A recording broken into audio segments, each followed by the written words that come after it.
Welcome to the Chicago Bears Podcast, a presentation of ESPN Chicago, Chicago's home for sports. Here's your host, Pat, the designer.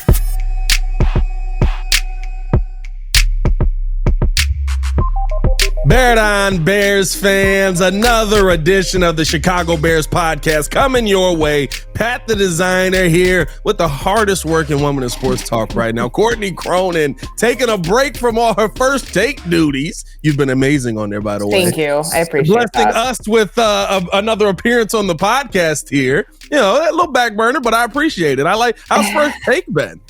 It's been great, and it's such a fun time of year because these are reps that I normally don't get during when I'm busy covering the Bears, my day job during the season.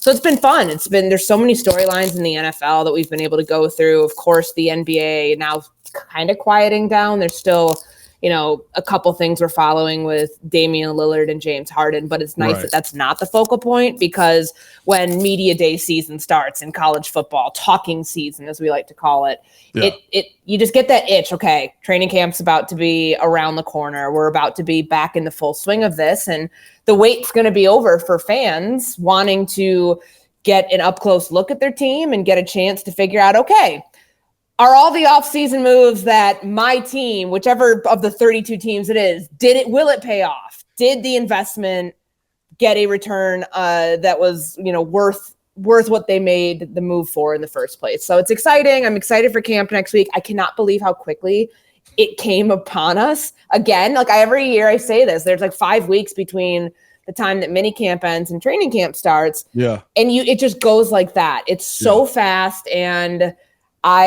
you blink and we're right back in it.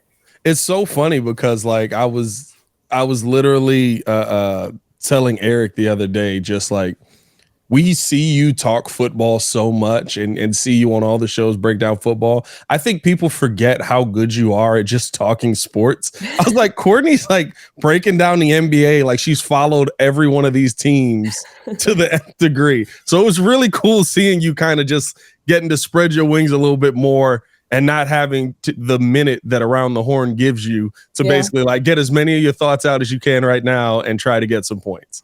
It's been fun. It's been fun.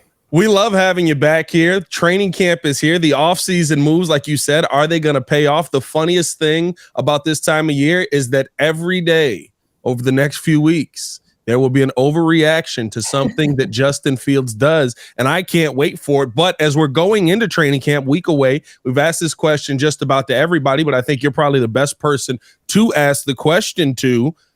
What's the biggest storyline going into this training camp? What are we looking to see as soon as this thing is all said and done? All right. So I've thought about this in a very literal sense. You said going into training camp, which means when veterans report the 25th, will there be a pass rusher that is currently not on the roster? Will we know if there's going to be help for this defensive line this year? Because last year, it was the Monday before training camp started. They signed Riley Reif and Michael Schofield to help the offensive line. They knew that they needed to make some sort of changes up front. They said, okay, we're just going to we're going to provide an influx of competition. Yeah. So that's what they did the day before everybody got into Hallis Hall and got ready for training camp.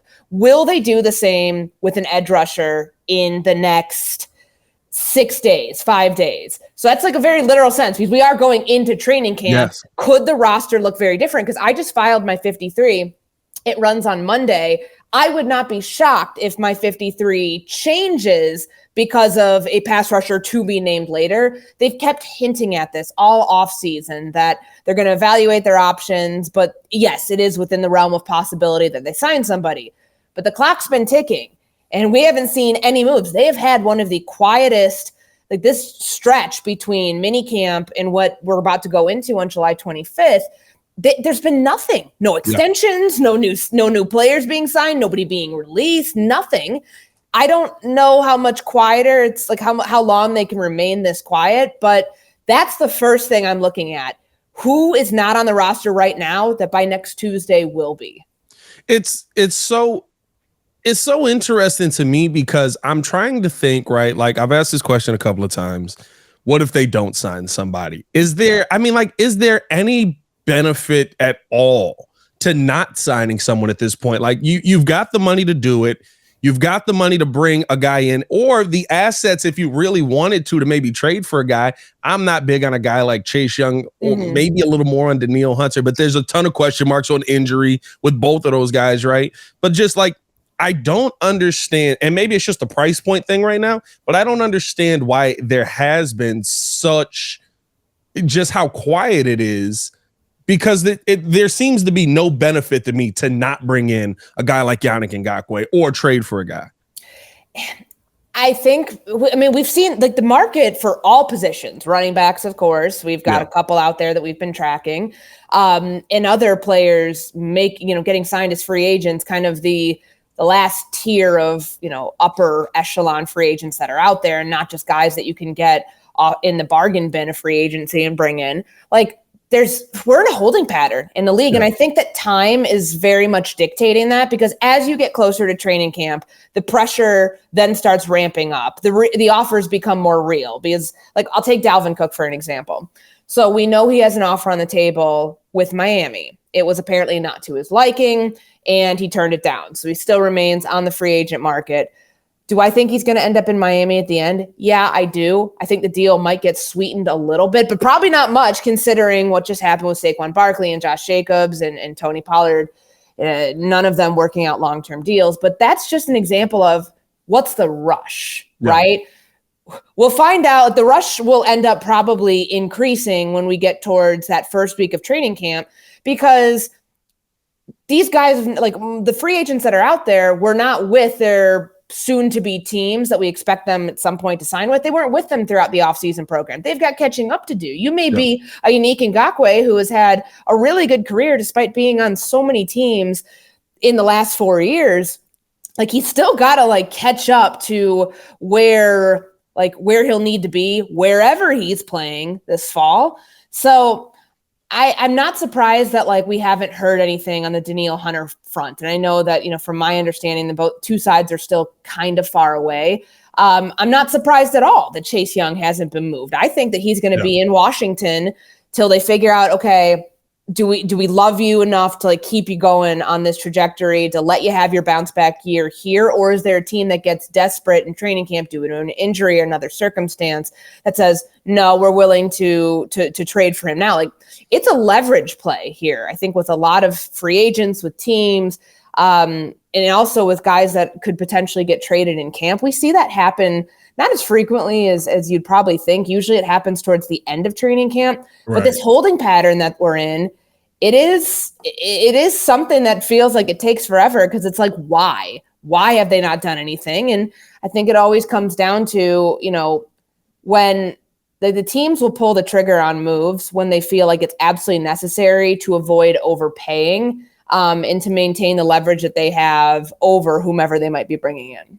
Who's the pressure on more now, right? Like, because I think the Bears do have, listen, at the end of the day, 3-win team, all that being said, if people want money, come to Chicago. Like, the Bears have the money to send to guys that probably are looking for these bigger contracts. But is the pressure more on the player who's going to need to catch up, going to need to get into the system, figure out how he fits into this? Or is the pressure more on the Bears just to get something done? Because I would assume they had to had conversation with guys at this point. I think it's more on the franchise, and I'll put it actually on the coaching staff, because, for Alan Williams, the Bears defensive coordinator, let's say that they don't get something done. Then you're going into this season, you got DeMarcus Walker in free agency, but that doesn't fix the whole problem. You're going into the season with 2 starting defensive ends potentially that combined for 4.5 sacks last year between Trevis Gipson and Dominique Robinson. Robinson's going into his second. You know what Trevis Gipson is. He's eligible for an extension this year. I don't think he'll get one with Chicago. He's certainly not the top priority. Like, we know what Trevis Gipson is. We don't know what Dominique Robinson truly is. We saw flashes of it during his rookie year. If you can't fix what you have up front, then you put, again, like, it's the same problem as last year. You're putting way more pressure on your secondary. Yeah. You're making the lives of your linebackers way more difficult, because everything starts up front. And of course, they did bolster the interior of the defensive line. Hopefully that will help at least with like preventing running backs and other players from getting to the second level and making Tremaine Edmonds' job not as astronomically hard as it was for guys who were, playing the linebacker position last year. But it's going to be on the coaching staff to make these adjustments, knowing that their personnel might not get better. And if it does, then how do you integrate this player into the system and get everybody up to their speed? So frankly, I don't know if the front office feels a ton of pressure, because Ryan Poles has told us what this roster is going to be, that it's going to be incomplete this year. And that's okay because they're sticking to their plan. It's why we never saw them get involved in the DeAndre Hopkins sweepstakes, or even with Dalvin Cook. There's been zero buzz because it doesn't fit what they're trying to do. But that's still, like, that pass rush is still a very glaring problem. It was the second worst in the NFL last year, behind Atlanta in so many statistical categories. Yeah. And that, if it's not addressed in some form or fashion, just bringing someone in for competition up front, then it's going to probably be another long year for the defense. Is there, I asked Cap this yesterday too, right? Because I feel like when I look at the names on this team, I see a guy like Justin Jones, I see Andrew Billings, I see DeMarcus Walker. These were guys that were really good in their previous jobs at run stopping. And so I feel like, right, with the run stop, the Bears might be more improved. Is that kind of maybe the focus that they're going into this camp with, of like, hey, listen, we got our run stoppers. Like, at a minimum, you're going to have to throw the ball downfield to us. And that means you got to get it over to DBs that we think that is a pretty good group. And our new linebacker core that apparently is the second best linebacking core in the NFL. Shout out to that, I guess. But like, is that the focal point if you don't end up getting that guy? Because at the end of the day, right, I love Yannick Ngakoue. I love, whoever we bring in, Daniil Hunter. It's still one guy, and we're going to have the same conversation that we have every time we have one guy. Well, he's getting double teamed and chipped on every play because nobody else can get down there. Yeah, and one player doesn't fix a team. Like, if you're talking about like the wins above replacement value, using that stat to determine, okay, if you sign Daniil Hunter, how many more wins does that give you? I think it's marginal at best, but it improves a unit that was so vastly ill-equipped to do its job last year, at least on one side of the defensive line. Because you're right, the attention's going to go, if you have a really good pass rusher, the attention's going to go to wherever he ends up lining up. But I think the run defense, they were the 31st. They were ranked 31st in run defense last year. They were awful. And especially at the end of the year, everything fell apart. Detroit, Minnesota, like all the games where they just got gashed. Yeah. That's a serious problem. So they showed you this offseason what their efforts were in taking the interior of the defensive line, which not only helps with the pass rush and denting the pocket, which they like to talk about a lot at Hallis Hall. You need to be able to stuff the run from when it's coming through the interior of the opposing offensive line. They need to be able to, with the amount of money that they spent in their linebackers, they need to be able to help them do their job better. And you can't get gashed the way that they did last year and not think, okay, that's got to be priority, one of the top 3 priorities that you address during the offseason. I just think most Bears fans are looking at this saying, that's great. Like, there's a lot of faith in Tremaine Edmonds and TJ Edwards. And certainly, Andrew Billings is a run stuffer. Like, he's a big body that you have there in the interior of the defensive line. It's important to have that, but there's still another glaring hole that will end up being a talking point if they don't address it in the, next week, or even like throughout training camp. If they find a window to do it and don't, then that's going to be probably a knock on this team, because like the idea that with their whole like philosophy that they want players that they can build around, like you can't always, sometimes you have guys that are here for a year and then they're gone. Like, look at how many players were here last year that, they brought in just to fill out a roster. They have to do that still. Like, there will still be additions. It might not just be on the defensive line. Like, they're going to end up cutting guys, like releasing guys, bringing in some guys for competition. They still have to, like, even if you brought a defensive lineman in like Ngakoue, and we know he wants a long-term deal, it might not fit your long-term philosophy. Oh, this guy's going to be a cornerstone player of our defense for the next 5-6 years, but it could work for 2 years. It could work for 3 years. And if you're willing to go in on that and accept that, okay, this isn't breaking our philosophy. It's just making sure that we have enough talent to fill out this defensive line. I don't think that's a bad thing. You can't just constantly think they're going to go like and find players that will be here for the long haul. I know that's their plan. And like, Tremaine Edmonds, how young he is still for having played 5 years of football. He's a long timer in their view in this defense. Same thing with TJ Edwards. And of course, if they give Jalen Johnson the extension, that would be a sign that they're considering him a long-term piece. Not everybody has to be a long-term piece for you to justify putting them on your roster. Yeah, I think that this training camp is going to be one that I said this. It's going to be one of the most pivotal camps for what Ryan Poles is trying to build here. Mm-hmm. One, because of the identity this team is going to have to build up. But on the flip side of that, like, if his rookies stand out, I think that says a lot for a lot of contract situations on long-term guys, right? If Javon Dexter starts showing you something early, Zach Pickens says he doesn't want to be a name. He wants to be a legend. All right, bro, like, let's see some legend play out here. Tyreek Stevenson, right? These are names of guys who Ryan Poles wants to put multiple draft classes together to kind of build out his vision of the team. That makes your team cheaper. That's how you have long-term success. And I think that this is going to be the biggest step in his plan, because if guys hit now, going into the season where a lot of these contract decisions are made, that's going to change kind of, maybe we move Jalen Johnson during the season to a team that he wants to go to. Maybe we do that, right? Like things like that. No, I completely agree. And I think, again, it's just the idea that not everything can be done in one off season. Yeah. We are fully aware of that, but that doesn't mean just because something doesn't fit the long-term vision for this team that in the short term, it won't benefit the overall health of a specific unit, of a specific side of the ball to get something done. Where's your, if you're looking at the roster right now, heading into training camp, where do you feel the most confident on this team? Like, okay, we don't have to worry about that. That is set.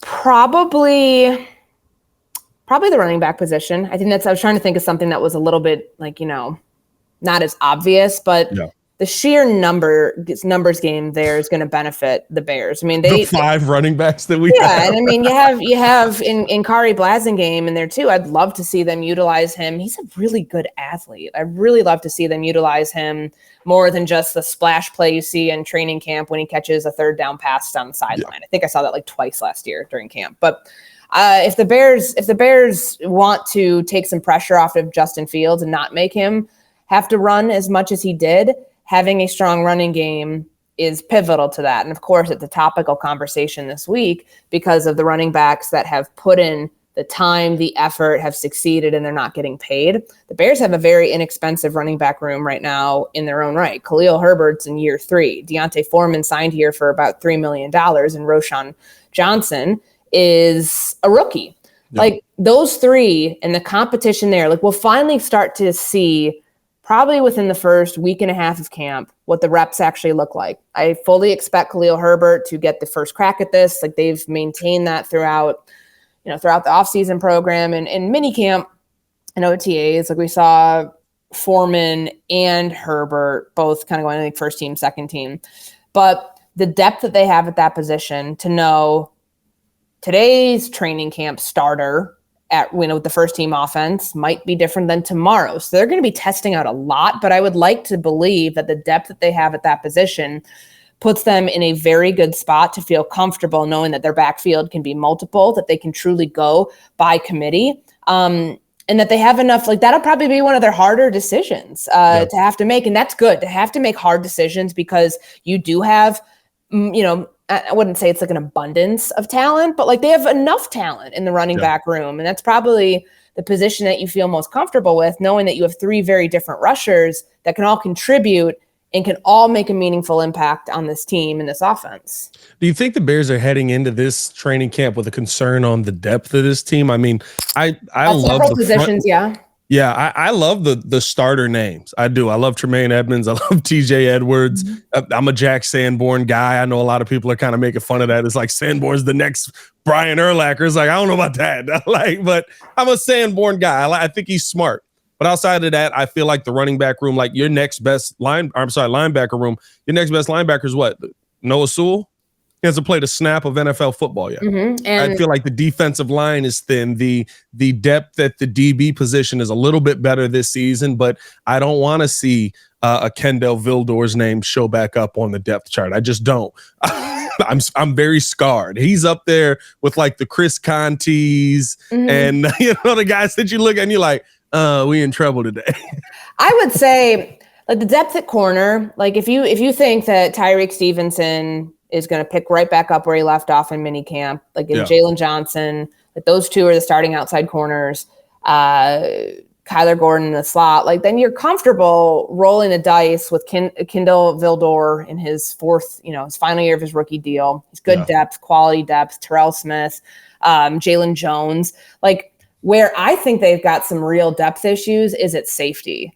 Like you're good with Eddie Jackson and Jaquan Brisker, but behind those two, let's not forget they lost DeAndre Houston Carson, who when you have like nickel packages and dime packages, he's really quality depth. He's a smart player. He knew what he was doing on special teams as well, which that's going to be how you determine the final 4 or 5 spot at the linebacker depth chart. Certainly with the cornerback spot as well. And, I'm not convinced yet. I mean, we saw like ups and downs in very limited time from Elijah Hicks last year. And of course, Kendall Williamson, who they drafted this year.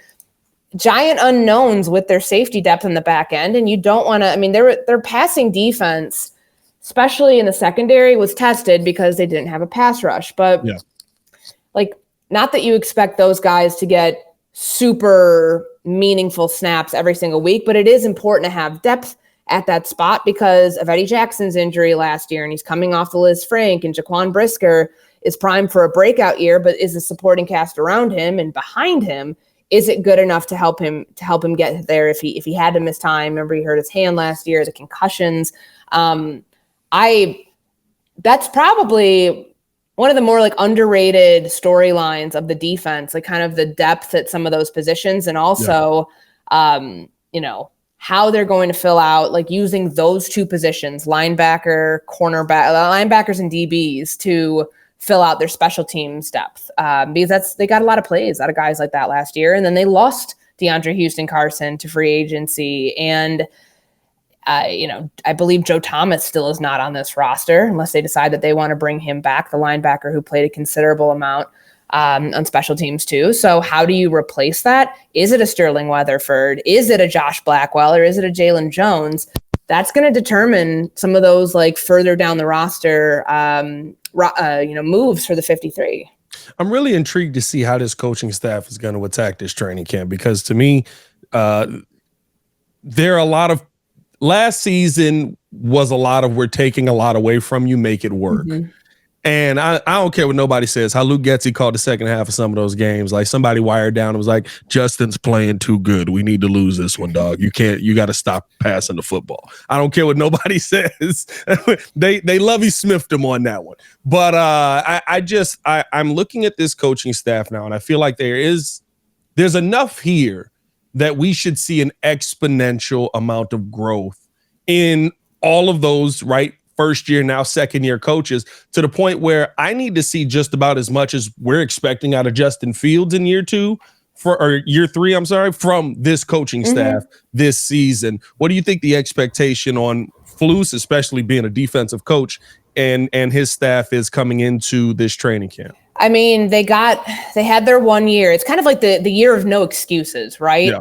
I mean, yes, we know there will still be deficiencies at certain spots on this roster, but from a coaching perspective, they have enough to work around those things to at least be to make a respectable jump, which I've said it a couple times, from 3 wins to 7 or 8 wins, it fits that category, respectable jump, not 3 to 10, 3 to 11, whatever. But I think for Flus, I mean, he's a defensive-minded coach, and his defense was, an embarrassment at the end of last year. You had guys making business decisions. You had guys who looked like they had no clue what they were doing. And yes, injuries, attrition, all of the things that happened with this roster last year, not having talented enough players to field.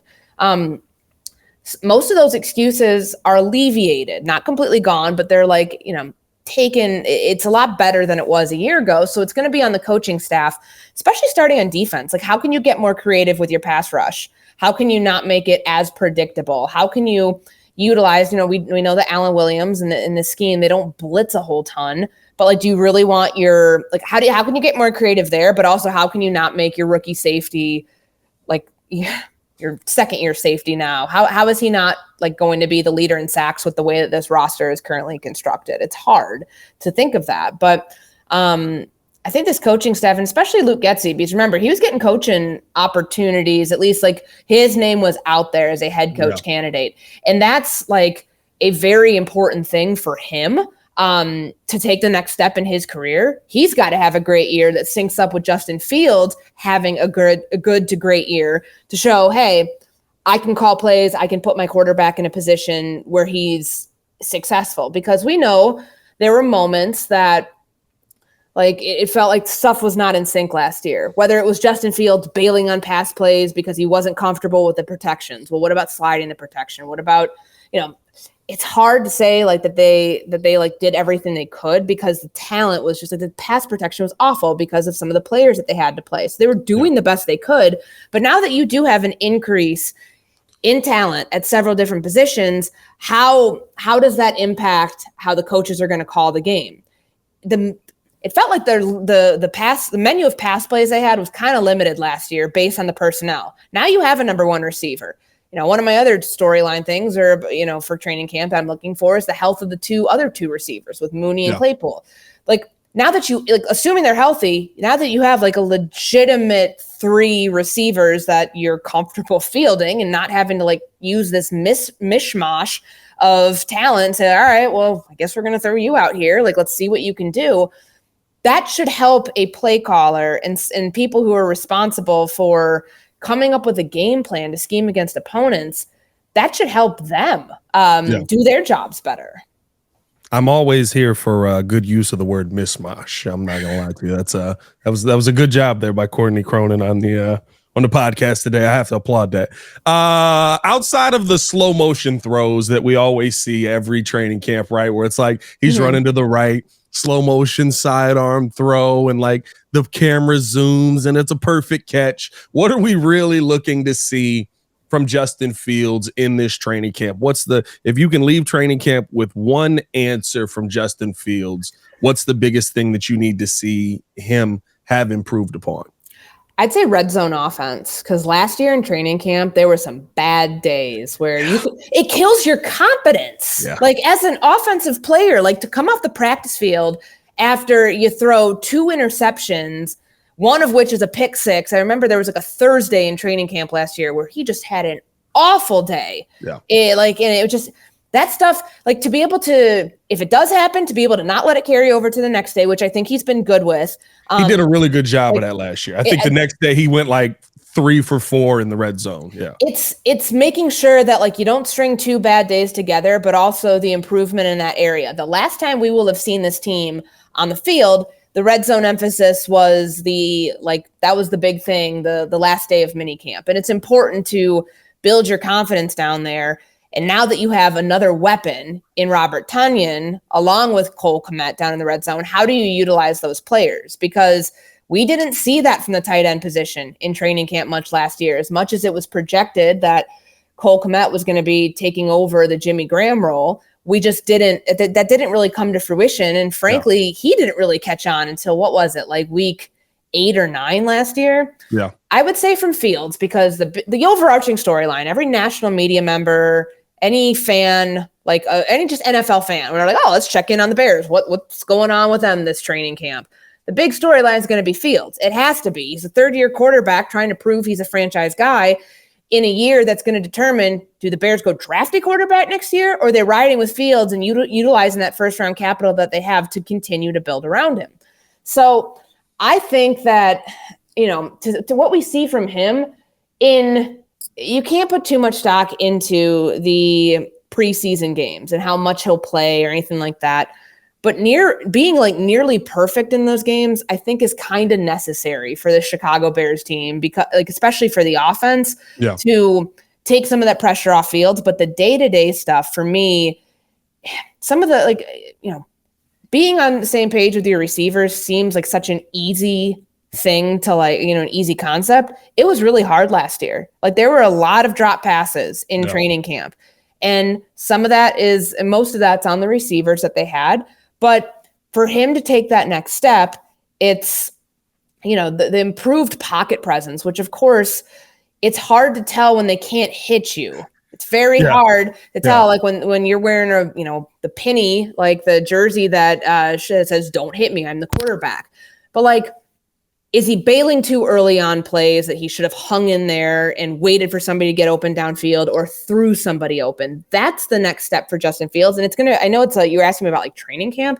It's going to be hard to see in training camp, but can he continue to make tight window throws? Can he continue to improve upon his accuracy? We know he's a great running quarterback when he needs to be, but does he need to be all the time, or can he start to pull some of that away and have more faith that the protection's going to be there, that it's improved, that his receivers are capable of doing things that last year's group didn't? All of those things you won't know in a week, won't know in 2 weeks, probably won't know by the first preseason game. But if you can see that improvement on a day-to-day and then a week-to-week basis, fans will probably be feeling more comfortable with Justin Fields going into the season. Because last year it's all right, you get a hodgepodge of a mishmash, some might say, of hodgepodge and mishmash in the same podcast. Yeah, Courtney's killing it today. I need Lance to come in and drop some phrases like that, or McKee. I set the bar pretty high today. You set the bar high. So, but we had those moments.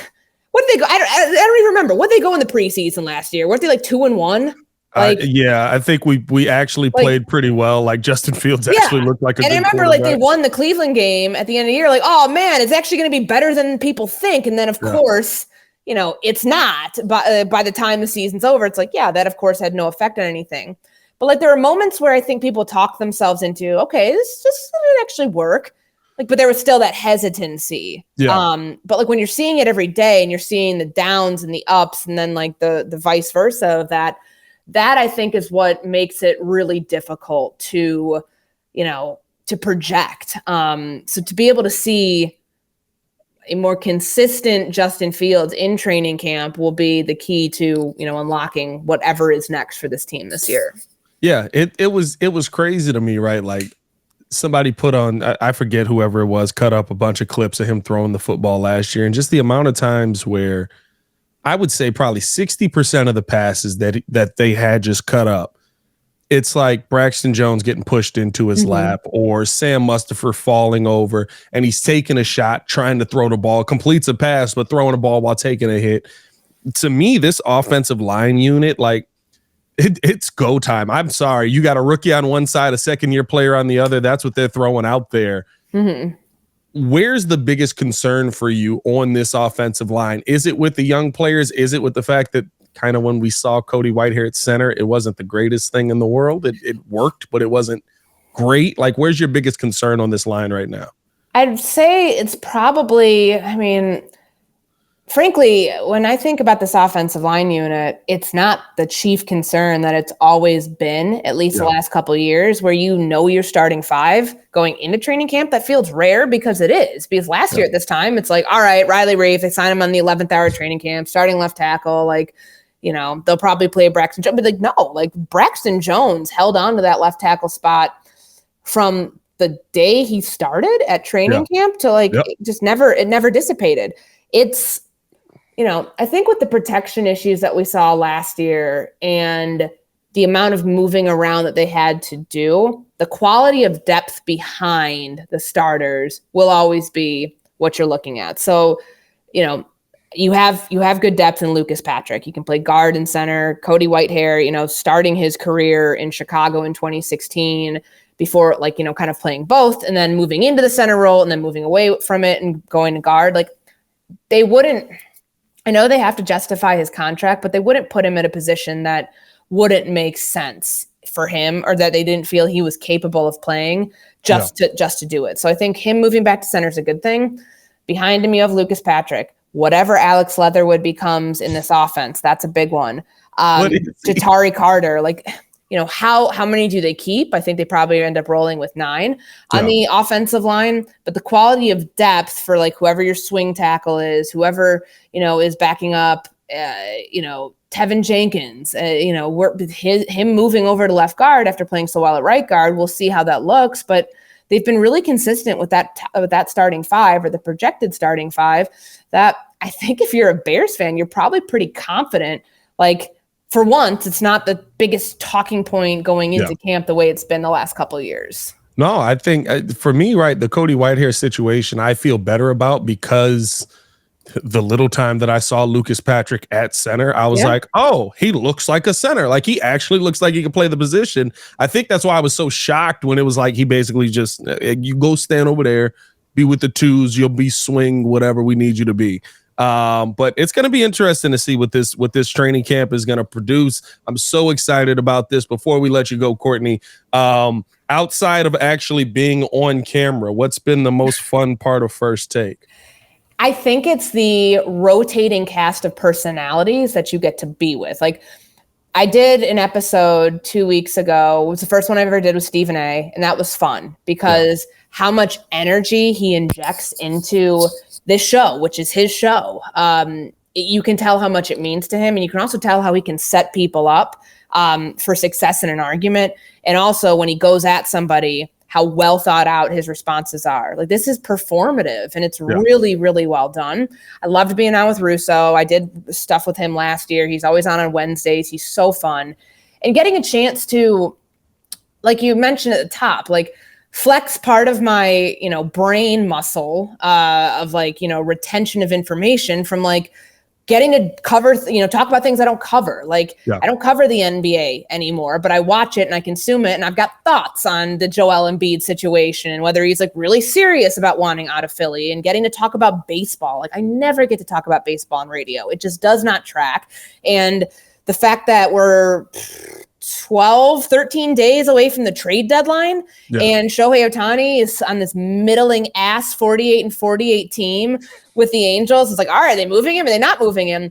Like, that's so fun because I never get to opine on things like that, like in depth. Like on Around the Horn, we do it, but like we're hitting so many different topics to have the runway to come up with a point, to argue with somebody and knowing that it's all in good fun. Like you're not arguing there to like tear somebody down, but like if you've got a point, if you've got like a fire take, it is cool when you can deliver it and feel confident in the information you presented and knowing that like there are a lot of people who aren't going to agree with you. They're going to call you out on it, but that's like, it's the whole idea that a sports argument, there's no real winner in it. Like it's a sports argument for a reason. So I've had a blast with it.